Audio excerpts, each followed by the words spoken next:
Hi, welcome back to Movie Review Mom.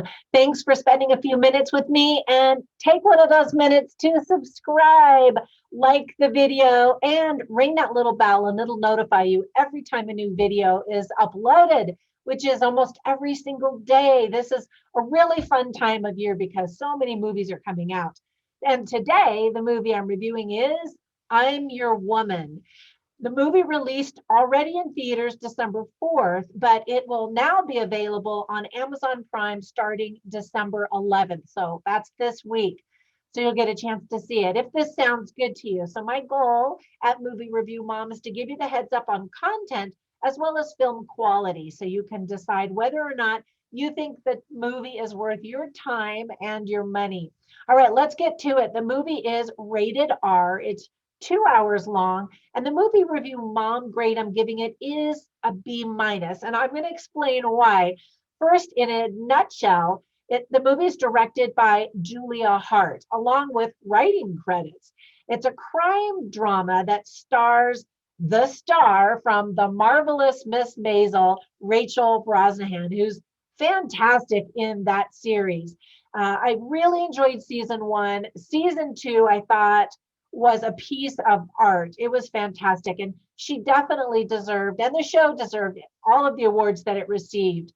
So I was excited to watch this movie simply because of her and her talent. I wanted to see what she was going to do with the film. The film, by the way, is set in the 1970s, and it's about a woman and a baby who are forced to run for their lives after her husband betrays his partners and disappears. So there's a little mystery. Where did the husband go? What's happening? The film was the big opening movie for the AFI Film Festival, and there's been a lot of buzz about her performance. We often see crime dramas from the male protagonist's point of view, right? He's in the middle of the action and we get to see what's happening. But this movie shines a magnifying glass on the woman left behind to pick up the pieces. So that makes this movie really unique. Now, let me give you some tips for parents before you get all excited. First of all, kids are going to be bored out of their minds, and so will some adults because of its slow pacing. But I'll get to that in just a minute. There's guns, shooting, murder, some profanity, and F bombs. So it's really a rated R movie that kids shouldn't be watching. The themes that are addressed in the movie are motherhood, marriage, relationships, courage, loyalty, friendship, truth, and don't look back, but keep moving forward, and independence and self reliance. Now, there were plenty of things that I liked about the movie. And as expected, Rachel Brosnahan is really great and just gives a ferocious performance. You never see Mrs. Maisel at all. And in fact, Rachel Brosnahan, just disappears in this role. It's really intriguing to watch her subtly, slowly become a powerful, independent woman. The director really takes her time with character development, which is also another one of the flaws because it is such a slow burn.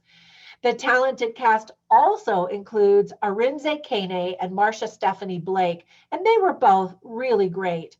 The baby is adorable, but sure cries a lot.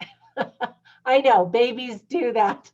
My oldest son is having his very first baby this month, any day now. And I told him, enjoy the quiet because for the next 18 years, no, I'm just kidding. Anyway, babies cry.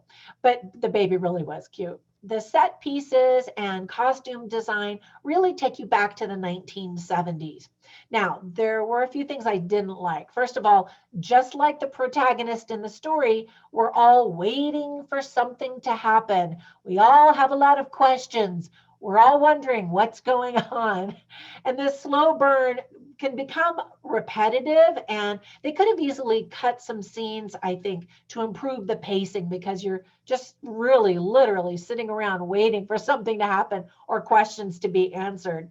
Some of the quiet conversations between characters are so silently muttered that it's really hard to understand what's being said. And because you're kind of left in the dark wondering what's happening, you want to get that information. And so, sometimes you're going to be a little frustrated by that. The movie title gave me certain expectations that honestly were unmet. And so I wondered how they picked that title. Now, if I were Jean, Rachel Brosnahan's character, I would have asked a lot more questions. She just kind of looks frustrated, and I'm like, ask questions. Now, we don't get very much time with Eddie, her husband, played by Bill Heck. So we don't really know what his backstory is or his motivations, and we don't know where he went for most of the movie. We also don't see much love in the relationship at the very beginning of the movie before he disappears, making us wonder how they ever got together, what did they see in each other, what were their expectations in marriage, and all that kind of thing. The audience is just really forced to fill in the gaps in so much of the movie. Now, whenever I watch movies, I always write down funny lines or interesting lines, and I include them in my written review at moviereviewmom.com. So you can run over there and check those out.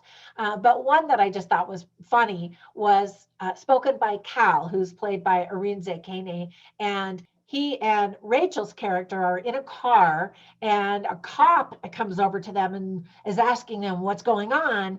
And so they quickly have to make up this story. And the guy is sort of eyeing Arinze, because he's African American. And so he's worried for the woman, thinking maybe she's been kidnapped or something like that. And she's like, oh, no, he's my husband, And she goes on in this elaborate story. And then finally the cop is satisfied and he leaves. And then Arinze's character looks at her and he goes, I made a white baby, because she has this baby in her arms who is entirely white. Anyway, it was just kind of cute. Race doesn't really play a big role in the movie. Now, before we go, I want to give you a couple of recommendations for movies that are somewhat similar. The first one is called Widows, and also offers tremendous performances by the leading women in the movie. And as you could imagine, they're widows, their husbands were criminals, and now they are left to pick up the pieces. And anyway, it's a really good movie. And then another one is an older movie called A Fish Named Wanda. So if you're young and you haven't heard of that one, you might want to check that one out, especially if you enjoy this movie. All right, I hope you enjoy this movie if you watch it. And I will catch you in the next movie review. Until then, bye for now.